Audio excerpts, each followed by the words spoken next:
much needs fixing around the globe. Do you draw the line and next door? You and I, all that's broken on the river. It is time for We Act Radio's Conversations Toward Repair.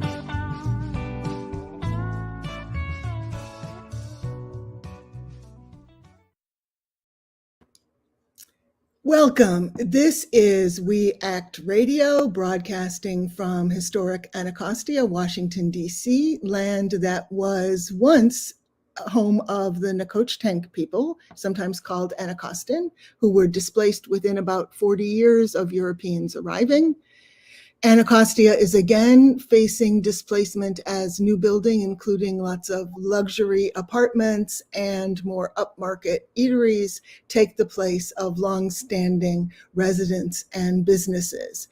I am Virginia Avniel Spatz, and this is the third episode of a new series called Conversations Toward Repair. My intention in this series is to focus on undoing violence by exploring many of the forms of violence that are embedded in our city, our nation, the globe, but sometimes frequently go unremarked, and by highlighting ways that we can build peace together. My guest is Dr. Natalie Hopkinson, who is writer, scholar, activist, and teacher. I'm so glad she agreed to join me. Before launching into the discussion, I do have a couple of things to say. First, the series is still very new, and I want to just give a little context by thanking my earliest guests. Our first episode included Lashana Thompson L. and Nico Grimes of Peace for DC. They shared work around trying to address trauma in order to reduce gun violence. And you can find links to their DC Peace Academy and their organization on weactradio.com. Also on that first show was Netfa Freeman of the Black Alliance for Peace and the Pan-African Community Action Group. He discussed the International Month of Action Against AFRICOM, and we are still in that month. So I hope that you will learn about that and take some time to learn and perhaps participate in action. There's resources at weactradio.com. And our second episode, our guest was Brother Dr. Toyin Agbetu, educator and founder of the London-based organization Legally. We were joined by Kimon Freeman, co-founder of We Act Radio, for a wide-ranging discussion on white supremacy and educational responses. And you can find some links that relate to that episode on weactradio.com as well.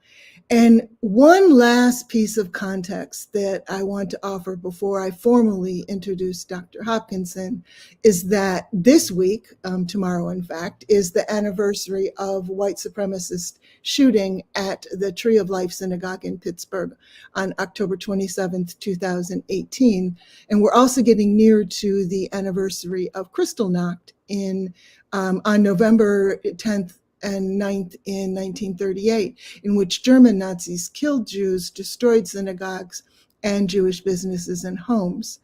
In addition, November 2nd is the anniversary of the 1920 massacre of Black voters at Ocoee, Florida, during the presidential election. And we've had many other, sometimes they're called election riots. We've had a lot of violence in the US during election season, as well as many other incidences in which white supremacist violence was perpetrated against Black, Asian, Indigenous people, and sometimes against labor, civil, and human rights activists. So I thought that we should begin with that, just because sometimes if we're talking all about words, we get to think of words in kind of a separate category, but they're related to actions, and we are in a precarious time in our country and around the world. And so I wanted to begin by acknowledging that, and also just saying thank you again to Dr. Hopkinson for, jumping into what just isn't an easy territory. And so I'll give a few words and then let her add any additional introduction. As I mentioned, she is a writer, a scholar, activist, and a teacher. She has been described as a dynamic connector of people and ideas using Black and Indigenous art, history, and knowledge systems to ask questions about citizenship, belonging, and freedom. She was a journalist with positions at the Washington Post, the Root, the Huffington Post, and previously taught at Howard University. Now she is Associate Professor of Media, Democracy, and Society at the American University. So with that, I will stop talking a minute and say welcome and thank you. And is there anything you'd like to add to the introduction? No, thank you so much for the introduction. Virginia, thank you for the work that you do. And thank you for, man, there are so many booby traps in this discussion. Mm. There are so many. It's such a tinderbox, a cultural tinderbox that we're sort of like weighing into that I almost am like, and you know, these are the kind of things that stop us from being able to move forward because we can't avoid traps.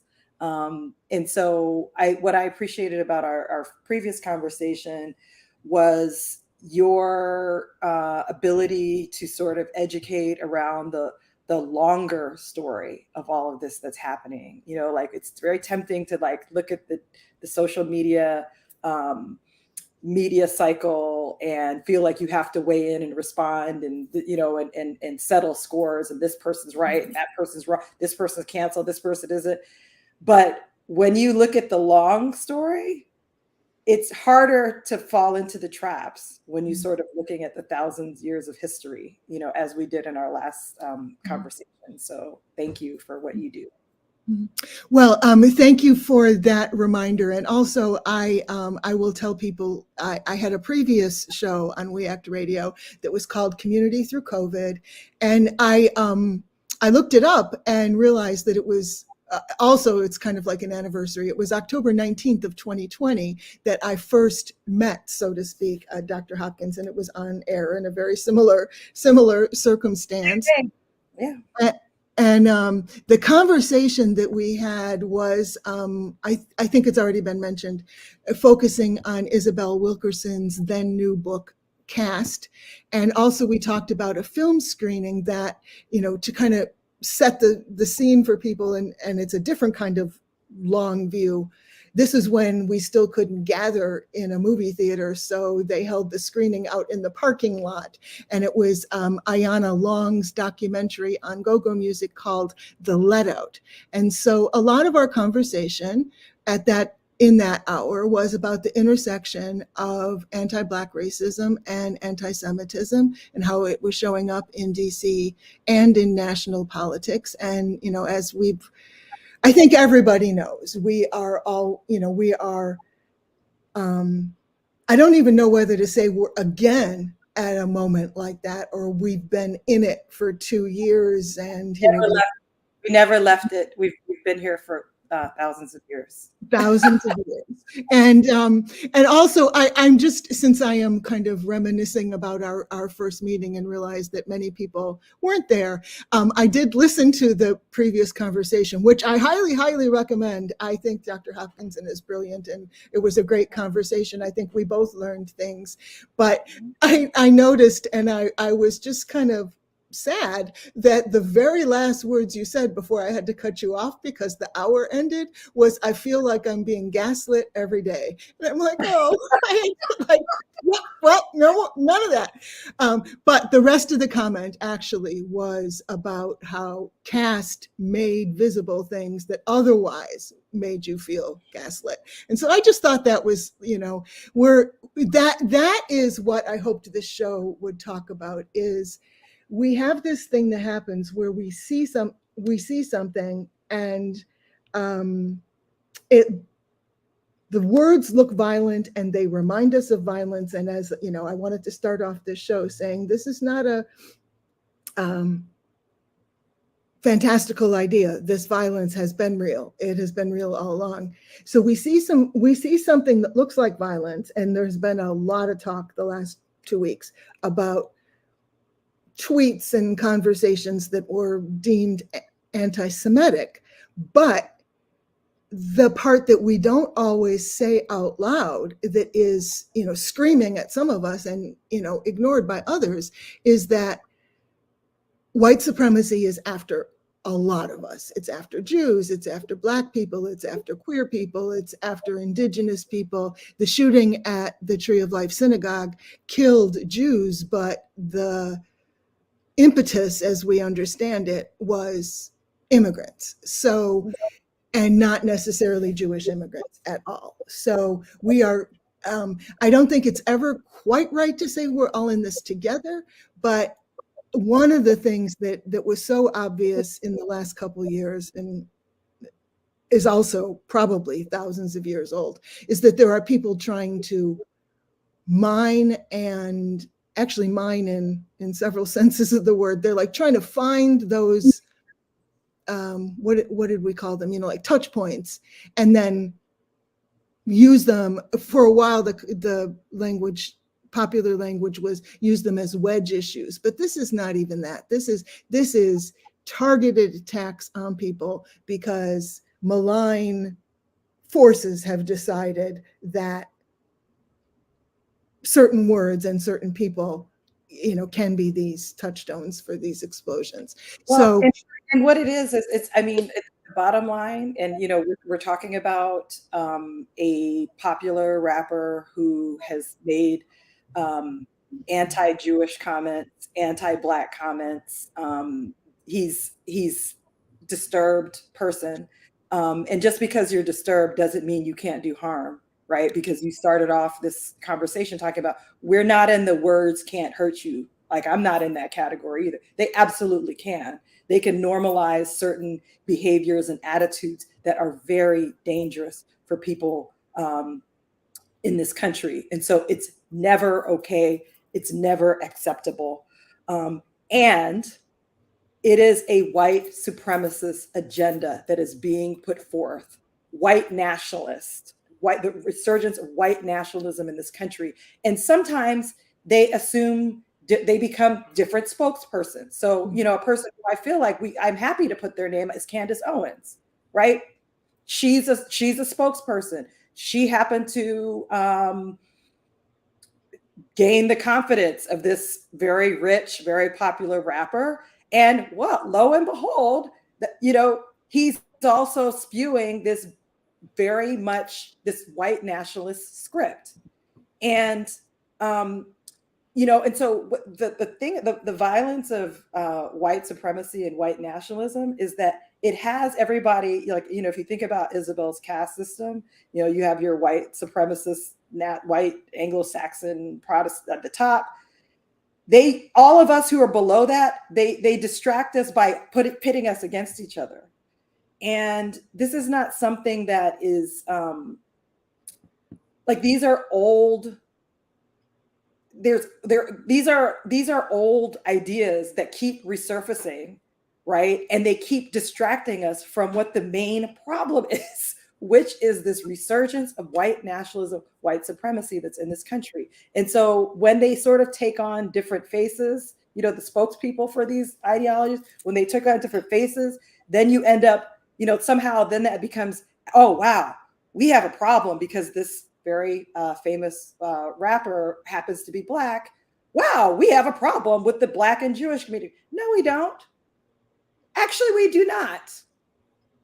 And, I'm very hesitant to speak for Black people because I feel like, there's millions of us and we all could speak for ourselves.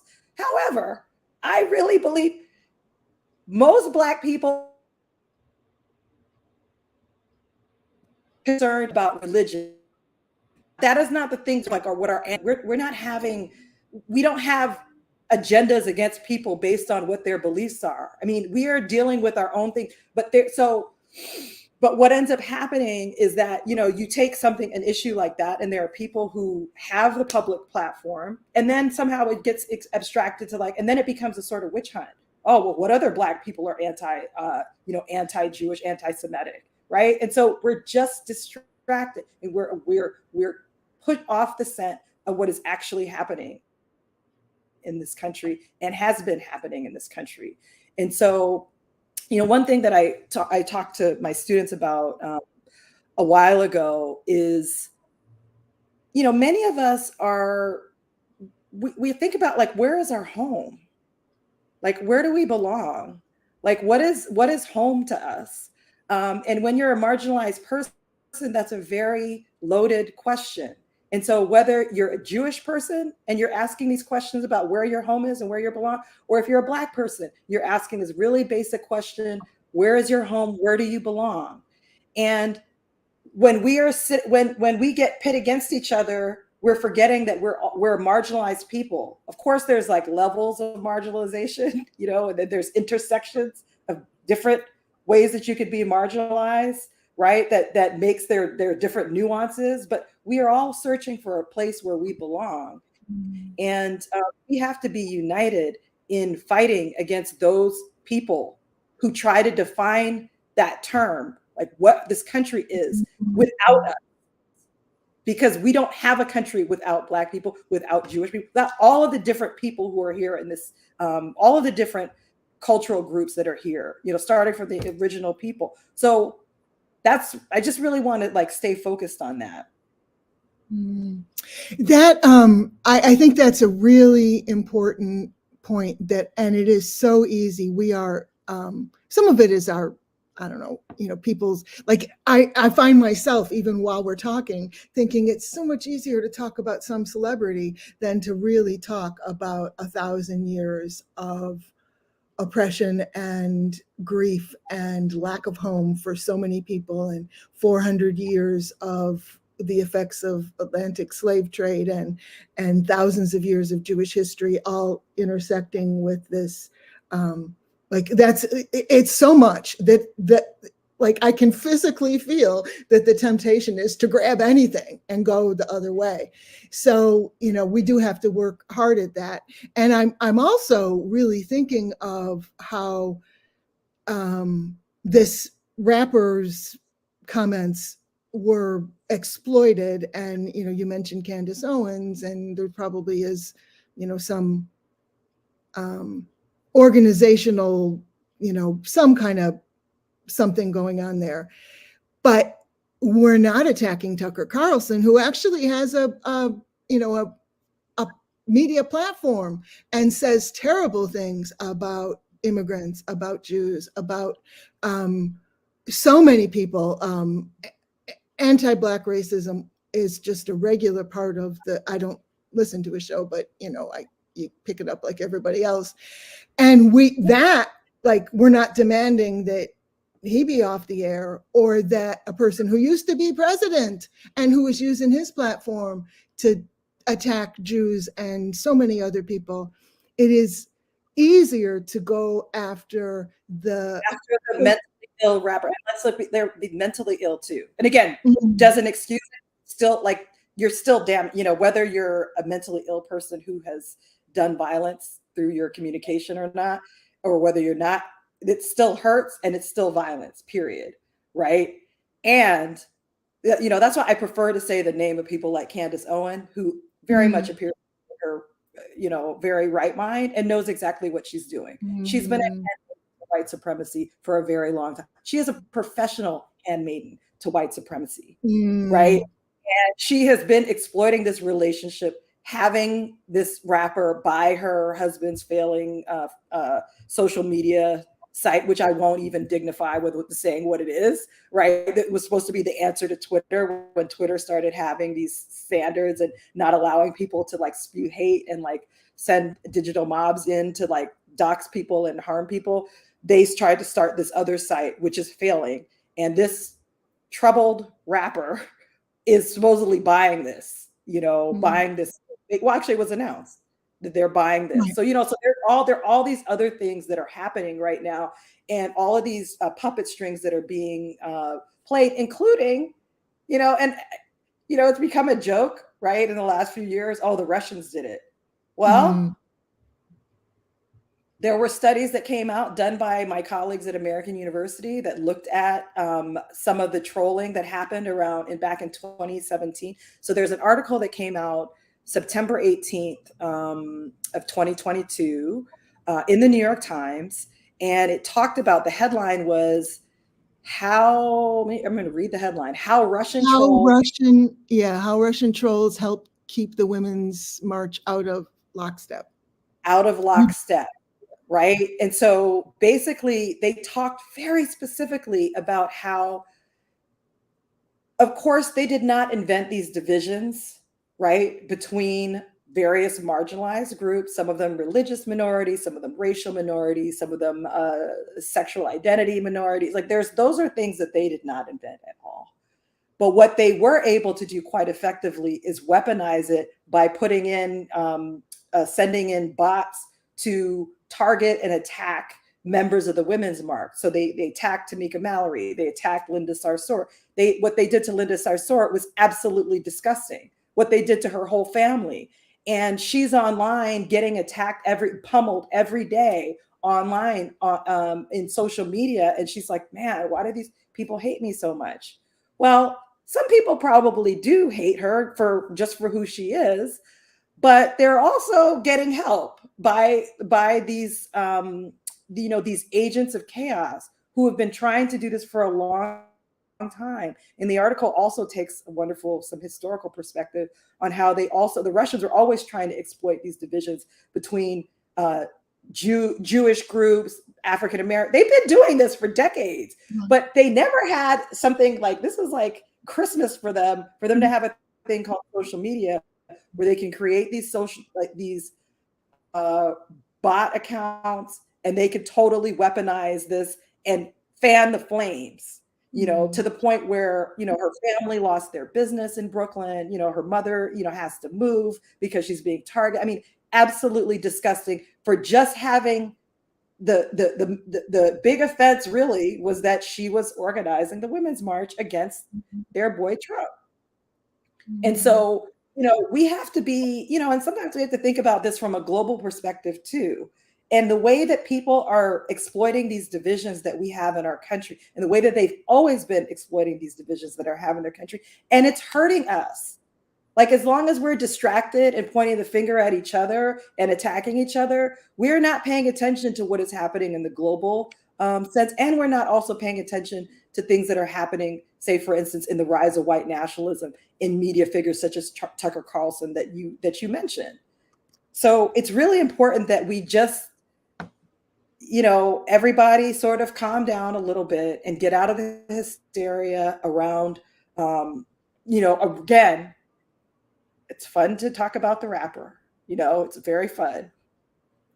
Made some great music back in the, back in the day, right? It's fun to really talk about that. But I really, for the sake of our democracy and for the sake of our future and for the sake of justice, we have got to look away and keep our eyes on, we have to stay focused on what the bigger issues are or what are happening in this country. We have a big election that's coming up, right?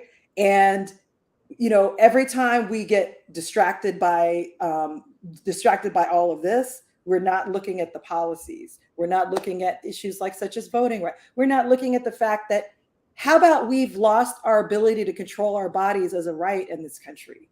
It's very easy to just sort of change the subject, and it makes us sort of distracted from some of the issues that are actually more, they're very pertinent right now and that we need to be paying attention to. On that score, I did want to ask, and I'm not sure if we want to spend much time on this or not, but one of the things that, first, I just want to say real quickly to people who are listening by audio and don't see the video, or anybody else who's catching the show, that I will link this article, which is called How Russian Trolls Helped Keep the Women's March Out of Lockstep, from We Act Radio's webpage, and also remind people that if you don't subscribe, the DC Library will allow anybody with a library card to read the Times. And if you live somewhere else, I'm sure your library does the same. So don't get discouraged if you can't get to it. It is available in many places. So I wanted to say that. And I also, I want to ask a question about the recent PBS program that came out, The U.S. and the Holocaust. I don't know if you've seen it or if you know much about it, but some people thought it was radical because it actually does mention something that we talked about in Isabel Wilkerson's book, that was, a big part of her book was that Hitler and the Nazis used the United States and our segregationist, racist, eugenicist ideas to influence their own policies and actions. And in some cases, they thought some of the things like one drop of black blood making you black was like too, that was too strong. So, strong, and they also thought that the bans on interracial or interethnic marriage, that was too much. So they're studying Southern American Southern segregation policies, and they're literally going. This is what Isabel talks about in her book, and some things they keep, but in some cases the Americans went too far. Mm-hmm. And so this is mentioned in that the U.S. and the Holocaust, and I do think for a lot of people that was a radical thing, and they hadn't read Isabel Wilkerson's book or the previous book by a scholar named Susan Neiman who had written about it. So they were shocked, and some responded very positively, some responded not so positively. But I checked, and actually, I'm not sure I have it in front of me or able to put it in front of me, but it's maybe 3 minutes they talk about that. And then there's one other episode where racism is mentioned again. But more than 6 hours focus on how the US just wasn't doing a good job of letting Jewish immigrants into the United States, and how that led to many more deaths in Europe. And certainly that is the story they're trying to tell.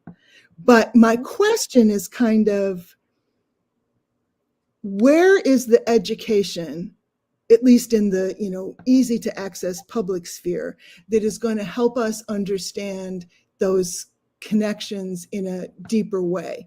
Because Ken Burns went one direction, and PBS, I don't know how those decisions were made, but it is not some of the scholars mention white supremacy, but they don't go into it. They don't go into the relationships, or, I do actually think it is a little bit a kind of it is a kind of violence for people to be watching that show and have anti-Black racism used only as a part of the story for Jews, and not tell the rest of the story, or even say, we'll come back, in 6 months and tell you the rest of the story. We can't do it. Like, it's just not even talked about.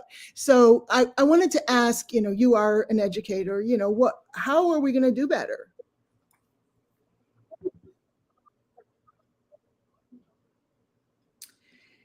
Yeah. So, I mean, the thing is, so you want to avoid the oppression Olympics, right? Because that's not useful, because that's also feeding into this. That's up to me, that helps white supremacy, the oppression Olympics. My group had it worse than your group.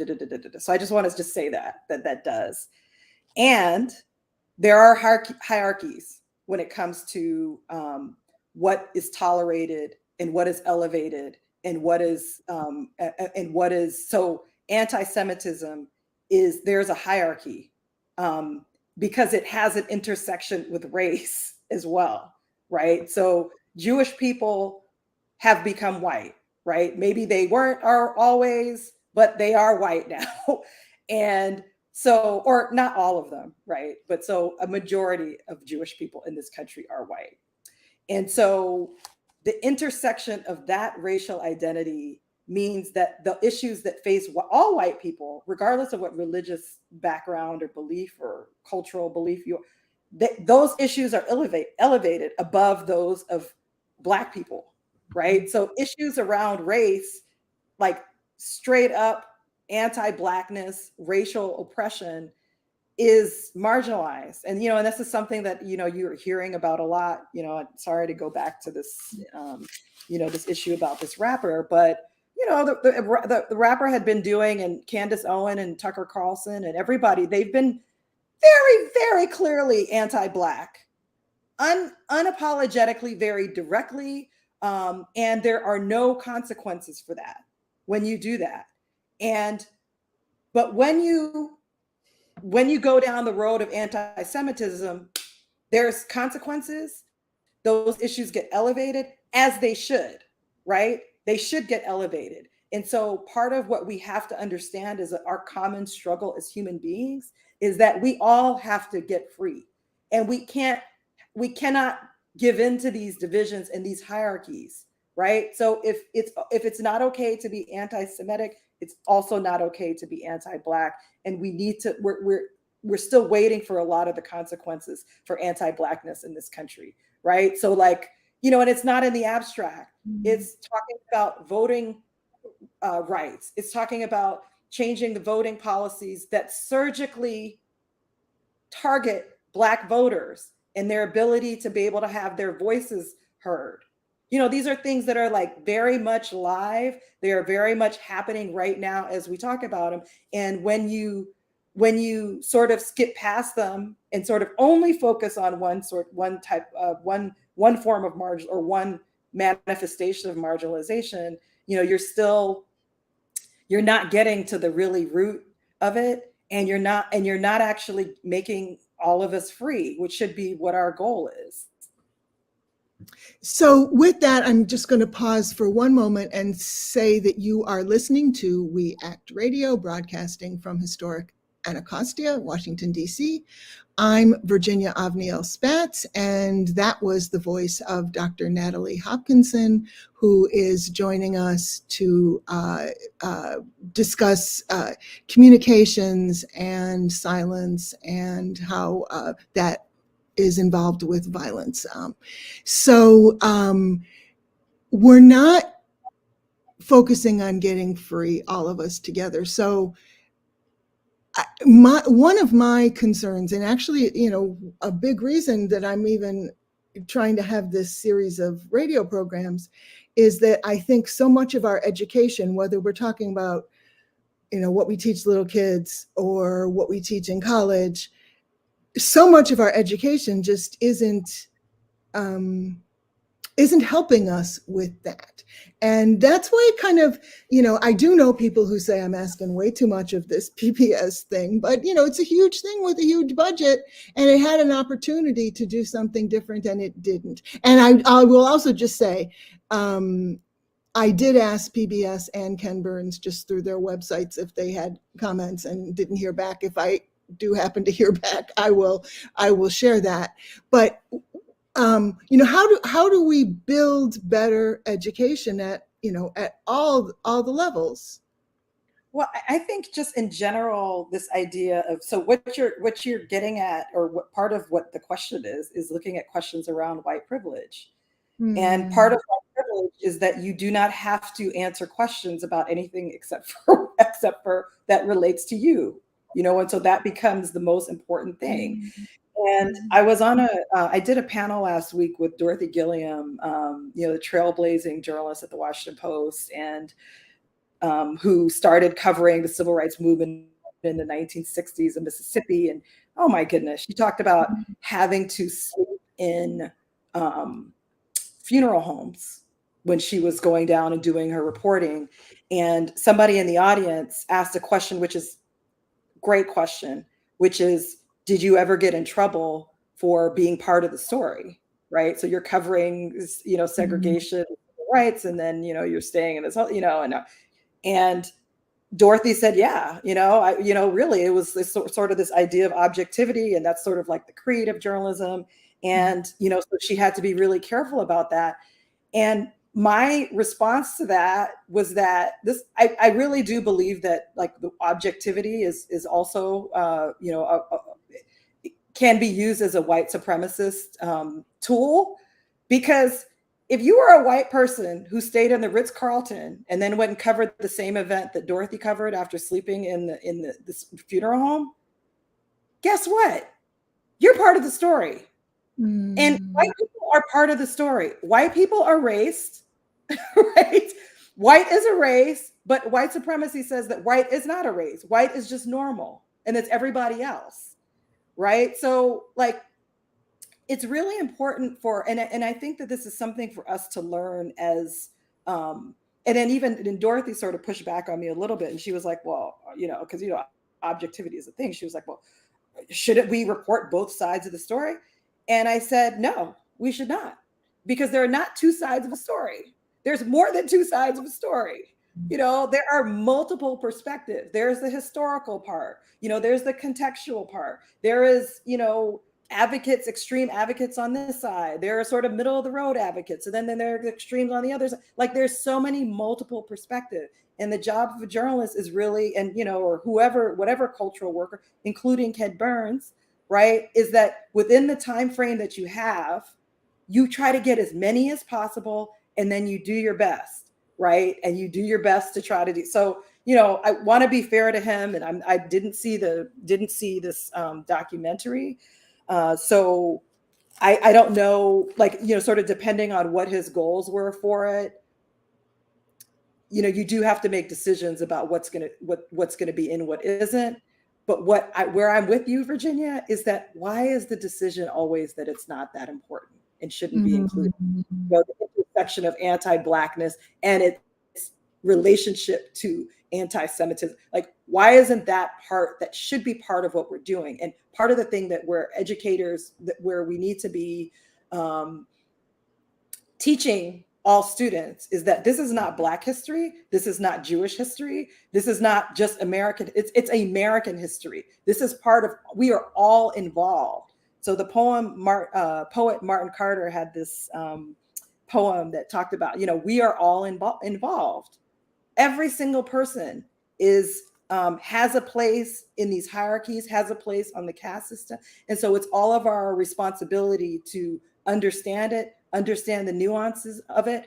And particularly if you are benefiting from this unequal, if you are privileged, if you are in a position of privilege, then it is your responsibility to help other people get free, right? To recognize your privilege, call it out, when as often as possible, and also take a step of doing something about it. Speak out, send that email to Ken, like, have a conversation, like, let's lead into this conversation.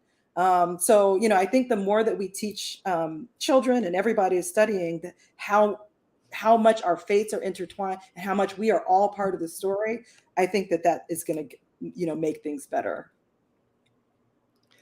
Are there any specific sources that you use with your college level students, or things that like you would like to recommend that people do use? So I did a quick lecture last week about intersectionality that I know I did total violence to it, because it was to undergrads and I was just trying to really greatly simplify it. But Kimberly Crenshaw's, I think it's Mapping the Margin. She had a 1991 classic law, I think it was Stanford Law Review article, that really talked about intersectionality and really broke it down in a way. And this is sort of like, the concept, like, you have to understand not just where you stand, but where others stands, there might be overlapping spheres of oppression, of privilege. And so kind of understand, I think that her work is really important in being able to understand, why it's at those intersections. So you actually just mentioned that, the intersection between anti-Semitism and anti-Black racism, like, it's like, let's stay there. That's a really good place to stay for us to understand, and the way that it interacts with white supremacy. So I would recommend hers. I know we said this last time, but I think Caste was one of Isabel Wilkerson's Caste. Was it The Source of Our Discontent? Was the subtitle? Came out in 2020. To this day, I just really felt like that should be required reading, actually, because it goes so against what we're told about who we are as Americans. When Martin Luther, she has a part in the book where she talks about how Martin Luther King went to, he visited India, of course, to visit his his inspiration is Gandhi, so he goes to visit India. Its whole nonviolence movement was, inspired by Gandhi's nonviolence movement and successful overthrow of the British. And he gets there and he's introduced as, oh yes, and this is Dr. Martin Luther King, and he's one of the Dalits. He's one of the untouchable caste from America. And he was just like, wait a minute, I'm American. At first he was sort of like, what? A Dalit, untouchable cat? What? But then he did realize, but then he had to sort of like, oh wait, no, actually we are. And that is how we do have a caste system in this country. And because it goes such against this as a land of the free, of open opportunity. If you just work hard, everybody has an equal chance. One vote for we're in a democracy. Everybody's vote count. It goes against the basic core of who we think we are as Americans. And caste does. This whole idea of caste does, but it doesn't make it any less real. And she uses a very global, looking at South Africa, looking at Nazi Germany, looking at the American South, of course. Like by doing that, she helps us understand the global context for how this is. And even just like little ideas, like, for instance, white people didn't become white until they like, if there aren't white people in Europe and there aren't Black people in Africa. These racial categories are something that happened in the Americas, where people start coming together and creating like these hierarchies, right? Mm-hmm. So just like that basic idea is really important for us to really understand, in order for us to like make sense of this nonsense that we're faced with every day. So yeah, definitely. If I have to do one book, I'll say that one. Okay. Yeah. Okay. So caste and the Kimberly Crenshaw article, Mapping the Margins. Yeah. I will put links to those on weactradio.com so that if anyone has a hard time finding them, they can do that. And we did. I will just say again that we did have a conversation about Isabel Wilkerson's Caste that is also available, and there's also plenty of other online resources, discussions of the book from when it was new, and many since. So I will highlight those with your recommendation, and I'm going to add to for further conversation on this topic. There have been a number of useful conversations that I will link in a blog post from people who are Black and Jewish, trying to explain how even just this recent dust up with the rapper has affected their own families, or how their perspectives are important and can get, actually they were, in many ways, a lot of Black Jews were deliberately made part of this, I don't know, whatever we call it, this machine, this bot machine that goes after people, because if they tried to say anything about being Black and Jewish, it kept being dragged back to this comment, which really was about Black Hebrew Israelites, which is kind of a different thing. And also it kind of raises this specter of how people are really quick to want to label one thing right and one thing left, and they're not even looking at the content. So I will put some links, and I do recommend. There was one conversation that I heard. It was a podcast it's actually called On the Nose, and it came out a couple of days ago. And Rebecca Pierce and somebody else at I'm sorry, I'm not remembering their names, at Jewish Currents. It's a Jewish Currents podcast. So I do recommend that. And in general, if people ask me, I usually say I recommend getting perspectives from people that are not your usual go-to perspectives. Like you won't think to ask the question, like, who's missing from this story, if you aren't only hearing from the same people that we hear. Absolutely. All the algorithm, the algorithm. And I was going to say too, this There's another book. I mean, sorry, these are academic books. I just teaching in a PhD program, but Algorithms of Oppression by Sophia Noble is wonderful. And especially like looking at that New York Times. I hope everybody reads that New York Times piece because it really like it'll make you question like what you're seeing, because a lot of times when we log on, you know, the way that the algorithm, so when social media first started, if you only have 20 friends, it's easy for your feed to just show whatever people like published or whatever people posted. Oh, I just had a ham sandwich or whatever. But as the platform grew and you get like 1,000 people, well, how do they decide what goes first? Right. And so the algorithms are computer programs that the social media companies use that determine what comes on your feed. And so when they're doing these feeds, when they're writing that formula for what's in the feed, they're keeping, okay, the number one interest is in their advertisers, right? So like they really just want you to make sure that you're engaged because they're selling your eyeballs to advertisers. And then they want to deliver certain people, certain demographics to certain advertisers. So the algorithm is overwhelmingly dedicated to making sure that math works right, that your eyeballs are going to the right place and that you're going to end up, buying things.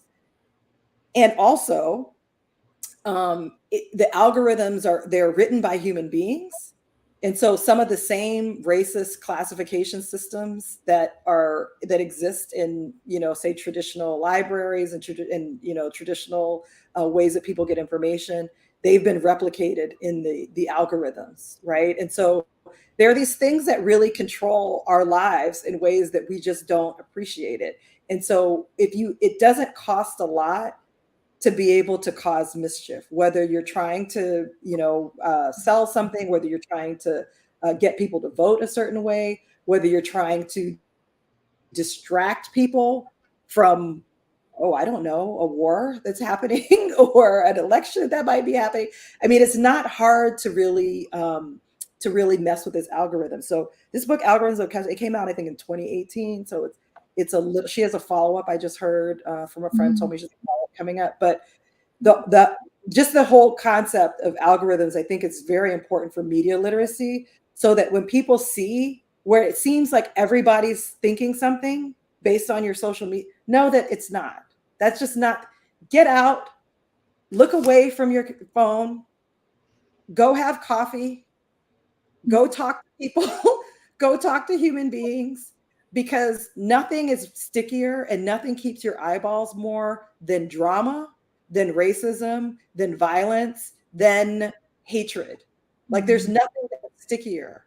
And so the more that the more it's like this, it's a never ending cycle. The more we look at it, the more it gets feeded, the more it gets rewarded. If I could ask anything of people, is to just look away from those things for a while, go for a walk and like talk to your neighbor, talk to your classmate, like just talk to people face to face, because that's still, from my perspective, is still actually a pretty good way to get a sense of what's happening in your community, is by like actually just having conversations with live people, because it's skewed. The things that we're getting on social media are deeply skewed. That is a really good point. The podcast that I was talking about on Jewish currents was at least one of the participants, a person who is Black and Jewish, was talking about being in college and how pretty much the only Black person that a lot of her college mates knew was the rapper in question, which is not something that would have occurred to me in 8 million years. Like even if my own kids had been the right age and told it to me, because it just like, it would not have been my experience. And just hearing her say that made me think, oh, okay, so that's part of what's going on here. And I hadn't. That's why we're still talking about it. He's very powerful. And I, I guess there was something about the way she said it that, oh, so all these people who like don't know anything else, this is what they think they That's know. what they know. That's what they know. And honestly, it like that's why popular culture is really important and representation is really important, especially in places like say, well, even let's even say DC. People are in their silos. They don't actually go and talk to people who are different than them. We're a very segregated city. We're a very segregated country. Black children go to school with black children, white children go to school to white children, right? So with gentrification, we're kind of mixing up, but we're not really combining. Like we're just sort of like sharing air and water, and we're not necessarily combining. And so music, popular, like often that is the way that white people in the dominant culture are meeting black people. And so they think they're meeting them, right? And that's who they're like, that they're a spokesperson, right? For everybody. There is no rapper who is a spokesperson for me.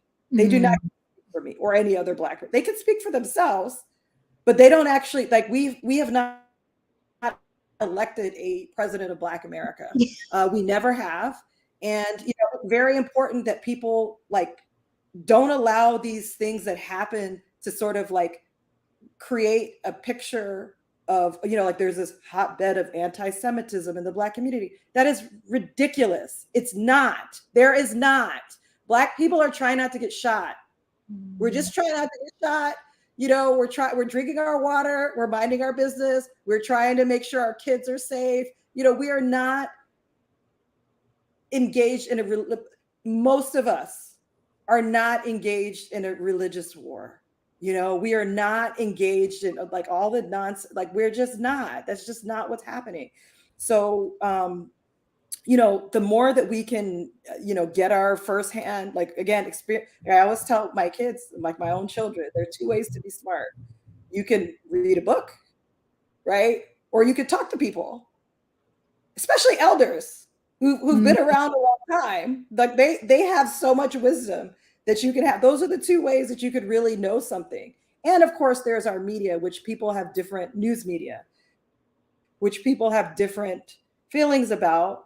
But in general, of course, they're deeply flawed. But in general, if you check in couple, 2-3 sources, usually you're going to get somewhere close to what's actually happening. So it's important to stay engaged and to look about it. And I'm just saying, you can just disengage from the social media bit, because again, the algorithm, some 20-year-old is writing code and deciding like and pushing buttons to make you feel a certain way, and mostly that way that they're feeling is for you to buy something, or you vote a certain way. Like it really exists to manipulate you into doing things. It is not a public service. Or just to get you to click through, because that, as that is fueling the advertisers.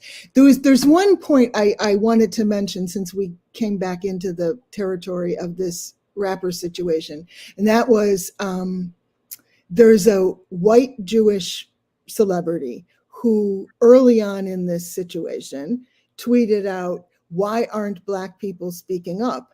And the reason I mention it is that I thought the response to her was really instructive. It was mostly white Jews who said, "Who are your friends? What is wrong with you? Exactly. How many Black people have been, asking him to stop all manner of bigotry for such a long time? How many people have been saying he doesn't speak for me? Like, who is it that is like, what's wrong with your timeline?" Like, it comes down to like, who are you reading and what's wrong with your timeline? And so even though I definitely agree with you that, go out your door, go talk to the people down the street, go to the coffee shop, go to the library, go to the library. There's lots of different kinds of people at your public library trying to find things out, and you'll run into a lot of different people.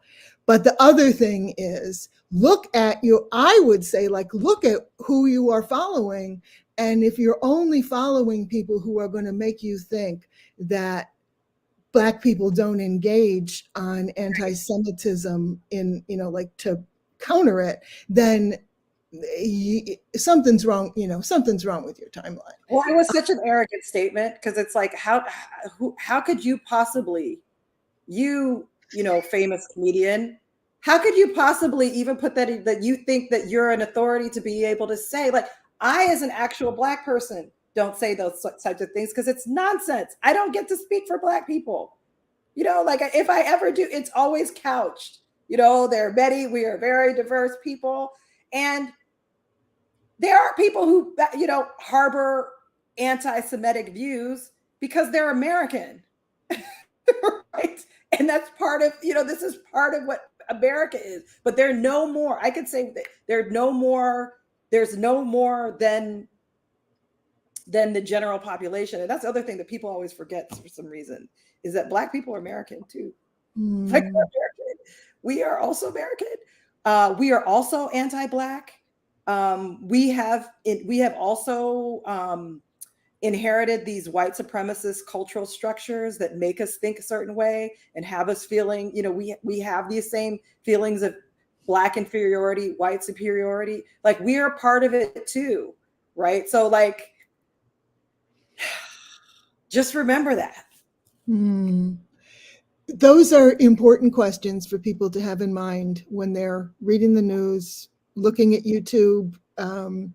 And also, maybe we have to be careful about asking those questions when we are in the street, in the coffee shop, because there's a lot of things that we don't question.